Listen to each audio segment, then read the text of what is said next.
یہ وہ لوگ ہیں جن کی نماز جنازہ میرے نبی پڑھنے کے لیے تیار ہی نہیں. آپ فرماتے میں ان کی نماز جنازہ نہیں پڑھتا.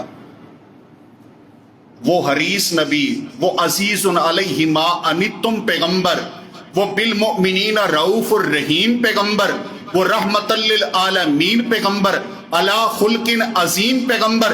اس کا مطلب ہے کہ یہ بندے کتنے بد نصیب ہوں گے جن کے متعلق پیغمبر کہتے ہیں کہ میں نے نماز جنازہ ان کی نہیں پڑھنی. یہ جرم کتنا بڑا ہوگا. سب سے پہلے غور کیجئے، وہ شخص جو بدکاری کرے، توجہ ہے، جو بدکاری کرنے کی وجہ سے رجم کر دیا گیا. سیدنا جابر رضی اللہ تعالیٰ عنہ بیان فرماتے ہیں، رسول کائنات صلی اللہ علیہ وسلم تشریف فرما، اسلم قبیلے کا ایک شخص آیا، آ کے کہتے اللہ کے پیغمبر صلی اللہ علیہ وسلم تغیرنی، مجھے پاک کیجئے. میرے پیغمبر پوچھتے ہیں آپ سے کیا ہو گیا؟ فرمایا اللہ کے پیغمبر مجھ سے بدکاری ہو گئی ہے. رسول کائنات صلی اللہ علیہ وسلم نے صحابہ کرام سے پوچھا اس کو دماغی طور پہ کوئی پرابلم تو نہیں کہ ایسی باتیں کر رہا ہو؟ فرمایا نہیں اللہ کے پیغمبر صلی اللہ علیہ وسلم. آپ نے فرمایا چیک کرو کہیں کوئی نشہ تو نہیں کیا ہوا، کیونکہ پتا ہے کہ جب کوئی بندہ ایسا اقرار کرتا ہے نتیجہ کیا نکلتا ہے؟ نتیجہ یہی نکلتا ہے کہ اسے پتھر مار مار کے رجم کر دیا جاتے. آمینہ کے لال فرماتے ہیں غور کرو، چیک کرو کہیں کوئی نشہ وغیرہ تو نہیں کیا ہوا. نہیں اللہ کے پیغمبر صلی اللہ علیہ وسلم نشہ کی حالت میں بھی نہیں ہے، یہ بالکل ہوش و حواس میں ہے. اے آمینہ کے لال دماغی طور پہ بالکل فٹ ہے، تندرست ہے، نشے میں بھی نہیں ہے. میرے پیارے پیغمبر صلی اللہ علیہ وآلہ وسلم نے فرمایا اے میرے صحابہ کرام رضوان اللہ تعالی علیہم اجمعین، پھر ایسا کرو کہ اس کو پکڑو، میدان میں لے جاؤ اور وہاں پر پتھر مار مار کے رجم کر دو، ختم کر دو، مار دو پتھر مار مار کے. میرے پیارے پیغمبر کے صحابہ فرماتے ہیں ہم لے گئے، ہم نے پتھر مارنا شروع کر دیے، حتیٰ کہ پہلے تو جذبات تھے کہ میں پاک ہو جاؤں، لیکن جب پتھروں کی تکلیفیں، پتھروں کی شدت محسوس ہوئی، اس نے دوڑ لگانی شروع کر دی.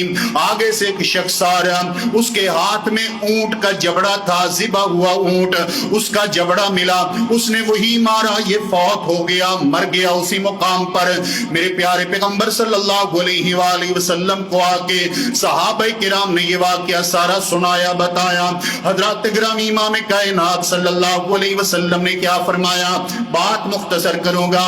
آپ نے فرمایا صلو علی صاحبکم اما انا فلا اسلیم. آپ فرماتے ہیں میرے صحابہ میں اس کی نماز جنازہ نہیں پڑھوں گا. غور ہے، توجہ کیجئے، کون شخص ہے جس سے بدکاری ہوئی؟ کون شخص ہے جس سے زنا ہوا؟ کون شخص ہے جس نے توبہ کا اقرار کیا، جرم کا اقرار کیا؟ کون شخص ہے پھر پتھر کھا کھا کے مارا گیا؟ یہ بھی ہمارا ایمان ہے کہ اس سزا کے بعد اللہ تبارک و تعالی نے اسے معاف کر دیا، معاف کر دیا. لیکن میرے پیارے پیغمبر صلی اللہ علیہ وسلم نے بتلا دیا کہ لوگوں بدکاری اتنا بڑا جرم ہے، بدکاری اتنا بڑا گناہ ہے، بدکاری اتنا بڑا پاپ ہے، بدکاری اتنا بڑا ظلم ہے کہ جس سے یہ ہو جائے محمد موجود ہوتے ہوئے بھی اس کی نماز جنازہ نہیں پڑھاتے. اور نوجوانوں آج کیا سمجھا جاتا ہے؟ اسے جوانی سمجھا جاتے، اسے خوبصورتی سمجھا جاتے، اسے فرینڈشپ سمجھا جاتے، اسے انجوائمنٹ سمجھا جاتے. سنیے اسلام میں یہ کتنا بڑا جرم ہے. وہ نبی جو عبداللہ بن ابی کے جنازے پہ کھڑے ہیں، جنازہ پڑھانے کے لیے تیار ہیں، لیکن جس سے بدکاری ہو گئی میرے پیغمبر موجود ہوتے ہوئے بھی اس کی نماز جنازہ پڑھاتے نہیں. ایک شخص ایمان لایا، اللہ کے پیغمبر صلی اللہ علیہ وسلم بدکاری کا رسیہ ہوں، امام کائنات صلی اللہ علیہ وآلہ وسلم وہ مجھ سے نہیں چھوٹ سکتی. میرے پیغمبر نے کیسے سمجھایا؟ آپ نے فرمایا مجھے یہ بتاؤ اگر کوئی تیری ماں سے کرے تمہیں گوارا ہے؟ فرمایا نہیں. اگر کوئی بہن سے کرے گوارا ہے، کہنے لگا نہیں۔ اگر کوئی بیٹی سے کرے گوارا ہے، کہنے لگا نہیں۔ اگر کوئی تیری خالہ سے بدکاری کرے تمہیں گوارا ہے، کہنے لگا نہیں۔ آپ نے فرمایا پھر جس سے تم کرو گے وہ کسی کی ماں ہوگی، کسی کی بیٹی ہوگی، کسی کی بہن ہوگی، کسی کی خالہ ہوگی۔ محمد کے دین میں جو دوسرے کے لیے وہی پسند کرو جو اپنے لیے پسند کرتے ہو۔ اگر ہم چاہتے ہیں ہماری عزتیں محفوظ رہیں تو پھر لوگوں کی عزتوں کو بھی معاف کرو، ان کی عزتوں کی بھی حفاظت کرو۔ اور اگر آج آپ کے ہاتھوں کسی کی عزت محفوظ نہیں تو کل یہ قرض ہے جو ادا کرنا پڑے گا۔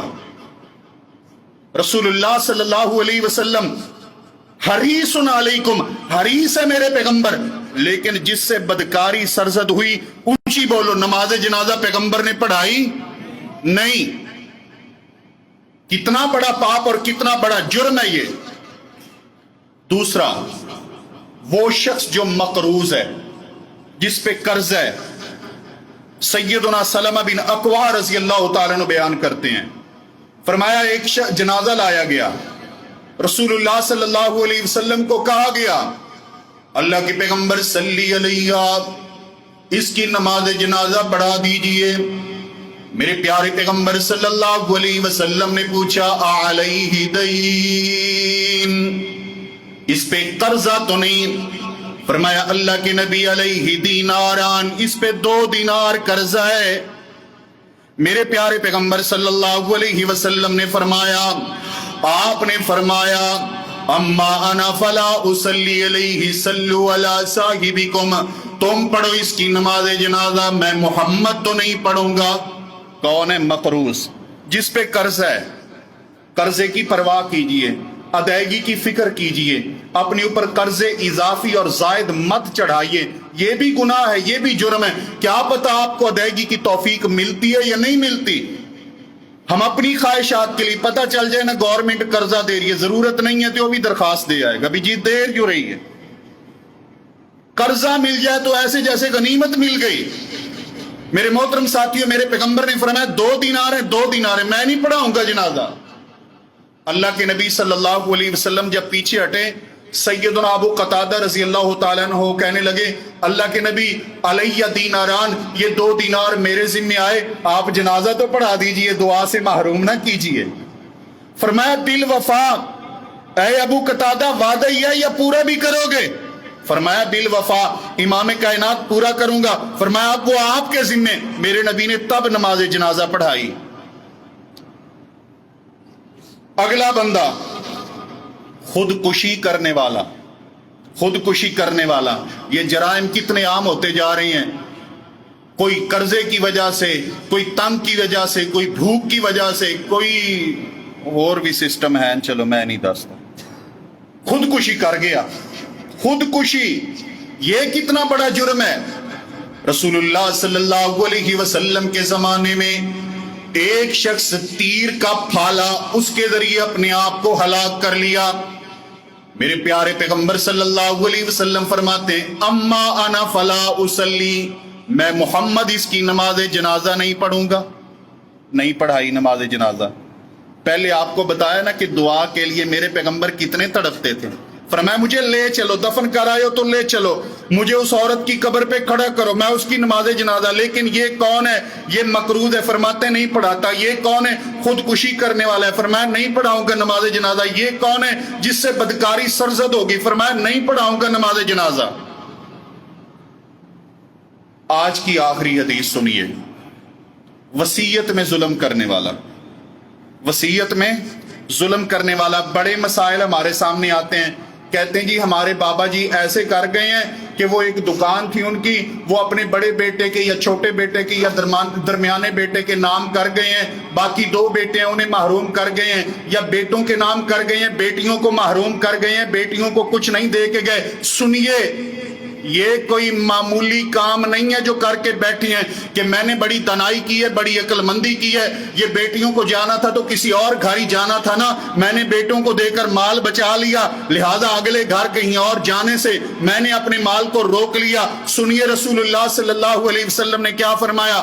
آپ کو پتا چلا ایک بندہ اور وہ فوت ہو گیا اور اس کا ٹوٹل مال 6 غلام تھے، اور 6 کے 6 غلام وہ کیا کر گیا، ان میں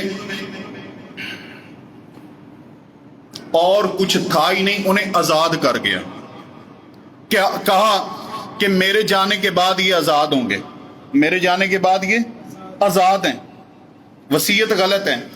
ایک شخص اگر اس کی اولاد موجود ہے، فوت ہوتے وقت وہ وصیت کر سکتا ہے تو صرف تیسرے حصے کی وصیت کر سکتا ہے، ٹوٹل مال کی وصیت نہیں کر سکتا۔ میرے پیغمبر نے فرمایا ہے کہ تم اپنی اولاد کو اگر بے نیاز چھوڑ جاؤ، خود کفیل چھوڑ جاؤ، یہ بہتر ہے کہ تم اپنا مال تو سارا وصیت میں دے جاؤ اور یہ لوگوں سے مانگتے پھریں۔ آپ صلی اللہ علیہ وسلم کو پتا چلا 6 غلام آزاد کر گیا، میرے پیغمبر نے وہ 6 کے 6 غلام واپس بلوائے۔ بلوانے کے بعد آپ علیہ الصلوۃ والسلام نے ان کے 3 حصے کیے، 2 کا گروپ بنایا، پھر قرآن اندازی کی۔ قرآن اندازی میں رسول اللہ صلی اللہ علیہ وسلم نے ایک گروپ آزاد کر دیا، باقی 4 ورثاء میں تقسیم کر دیے، اور آپ نے فرمایا میرا دل چاہتے میں اس بندے کی نماز جنازہ ہی نہ پڑھاؤں جو غلط وصیت کر کے گیا۔ اس لیے یاد رکھیں، اگر کوئی ایسا حق لے کے بیٹھا ہوا ہے کہ جی میرے نام ابا جی کر گئے تھے، مجھے دے گئے تھے، بھائیوں کو نہیں دے گئے، اب تو یہ میرا ہی حق ہے، تو سنیے، اگر چاہتے کہ تیرے باپ کی قبر ٹھنڈی ہو جائے تو بھائیوں کو ان کا حق دے، اگر چاہتے کہ رب تیرے باپ کو معاف کر دے، بہنوں کو ان کا حق دے، اور اگر تو کہتے کہ قانونی اور آئینی طور پہ میرے نام ہو گئے، مجھے مل گئے، تو یاد رکھ رب کی بارگاہ میں یہ قطعاً نہیں ملا تجھے۔ قانون میں یہاں تو سب کچھ ہو جاتا ہے اور بڑا کچھ ہو جاتا ہے۔ اس لیے میرے دوستوں اور بزرگوں، اولاد میں سے بعض کو محروم کرنا، بعض کو دے دینا، رسول کائنات نے ایسے شخص کے متعلق بھی فرمایا میرا دل چاہتا ہے کہ میں اس کی نماز جنازہ نہ پڑھاؤں۔